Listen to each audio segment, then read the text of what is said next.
আসসালামু আলাইকুম। আজকে একটি হাতার ডিজাইন করব। তো হাতাটি 4 ইঞ্চিতে মার্ক করেছি উপর থেকে।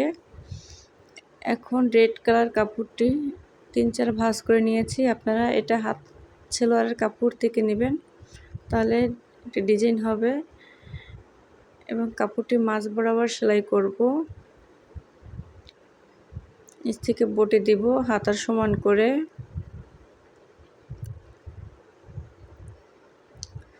আমি এটা দড়ি লেস নিয়েছি, আপনারা চিকন করে পাইপিং করে নেবেন।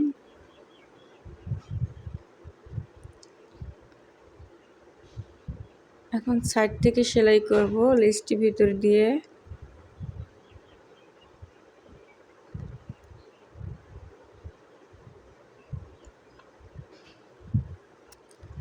অপর সাইডে ঠিক একইভাবে সেলাই করব।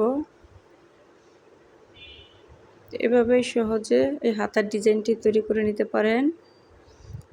এখন দেখুন কত সুন্দর হাতাটি হয়ে গেল। এভাবে সুন্দর করে ফুলভাবে গেট দিয়ে নিতে পারেন।